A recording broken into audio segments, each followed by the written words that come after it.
gestação, simulou o aborto com intenção de retardar a partida mediante atestado médico. Negou-se a fornecê-lo nem com súplicas, nem com dinheiro. Temeroso de ser apanhado pela Inquisição, migra para Antuérpia, por volta de 1588. E poucos anos depois dirige-se a Hamburgo para auxiliar no combate a um surto de peste, com base em sua experiência portuguesa, onde vai se radicando em definitivo. Em 1603, publica o livro De Universa Mulierum Medicina,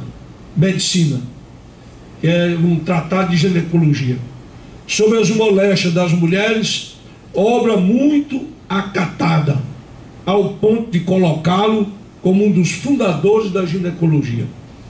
No ano de 1614, dá à luz ao Médico Político, ou Tratado sobre os Deveres Médico-Políticos, compêndio considerado uma das pedras fundamentais da ética médica.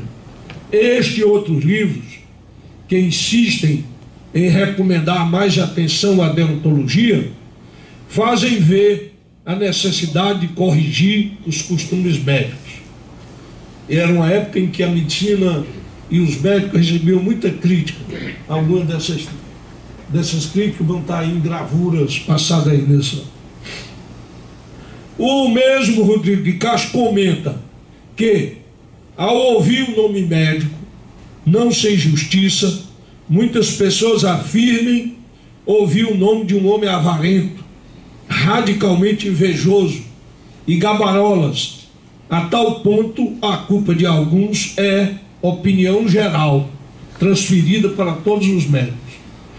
Trata-se de uma obra erudita e uma obra muito extensa, muito alentada, de grande abrangência, um marco na história da ética médica, destinado a promover a filosofia moral, reconciliá-la com a medicina e instruir os médicos para a boa prática da sua arte. O mais notável livro de deontologia do século XVII, Ensina a Estrada da Honra.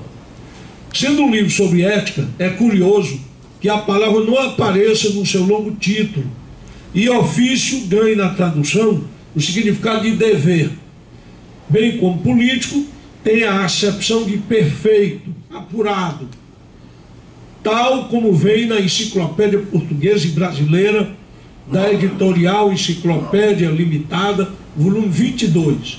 Foi só onde eu encontrei esse significado de político, como perfeito, apurado. Perfeição que deverá ser alcançada não individualmente, de forma autônoma, mas no interior de sua comunidade natural, de tal sorte que seu aperfeiçoamento o aperfeiçoará também. O propósito do autor é abordar as condições para ser um médico perfeito, tema descurado nos livros de medicina e, segundo ele, só tratado por Hipócrates, embora não seja bem assim, pois há outras obras do gênero, tal o Retrato del Perfecto Médico, que o antecede, ainda que sem a mesma dimensão. De qualquer modo, o anúncio traduz sua filiação ao neo-hipocratismo. Era o chamado medicina racional, baseada fundamentalmente em Hipócrates e Galeno, e recupera o conceito de economia, esposado pelo médico de Cos, vocábulo que etimologicamente significa norma ou ordenamento dentro da casa, segundo está em Verbo, Enciclopédia Luso Brasileira.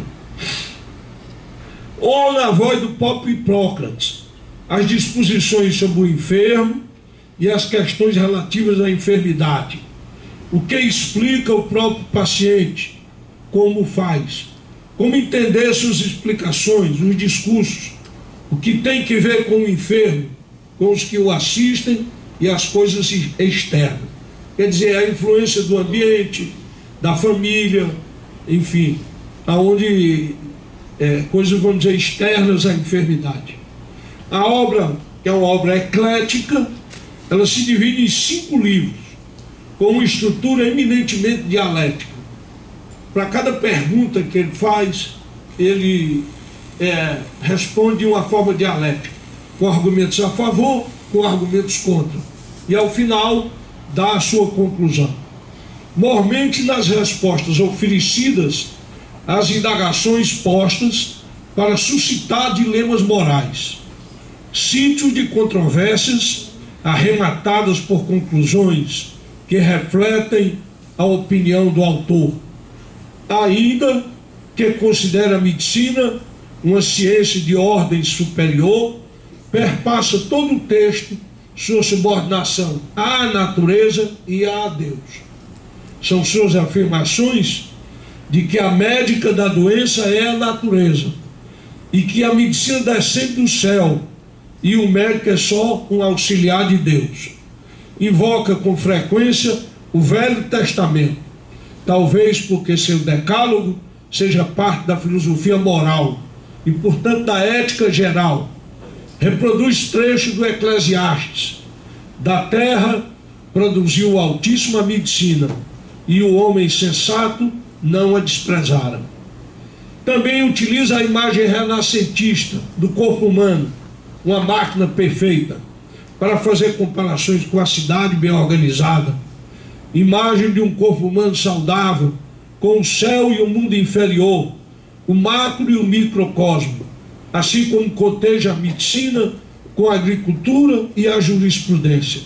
Lembrando Hipócrates, segundo o qual a nossa natureza é comparável a um campo, e as máximas dos preceptores são como que as sementes.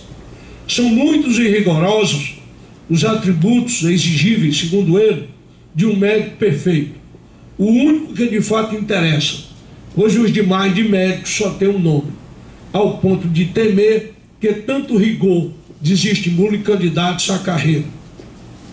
De um modo geral, deve possuir saber técnico, boas qualidades humanas e morais, prudência, generosidade, probidade, franqueza, magnanimidade, sobriedade. Um médico loquaz é para o doente uma segunda enfermidade. Mansidão, modéstia e discrição idêntica de um confessor. E mais, que trage com elegância, alimente-se com moderação, manuseie à noite livros sagrados, que convém ao médico prudente ter pensamentos divinos, temerosos e piedosos. Organize uma lista de livros que cada médico deve ter. Recomendo que eles memorizem os livros, para não se apresentarem com eles diante de doença, como se fosse, na sua expressão, marinheiro de cartilha. No relacionamento com doentes e colegas, orienta que as visitas não sejam raras, nem tão frequentes, que haja cautela e perspicácia no primeiro encontro, que se coloque sempre de frente ao doente, mantenha os assistentes informados sobre o estado do paciente e nas discussões prefira a razão à autoridade, dê mais peso à ideia do que ao autor. Julga conveniente que o médico seja cirurgião, seguramente conheça a arte cirúrgica, embora não a pratique com suas mãos. Considere indecoroso que o médico exerça as funções de farmacêutico, o que me remete ao tempo não tão recuado, quando entre nós, facultativos, mantinham consultórios em farmácia. Tão importante quanto as virtudes a perseguir na busca da perfeição médica são os vícios a evitar. Fugir absoluta luxúria, pois a continência está na moderação do prazer, e a avidez e a luxúria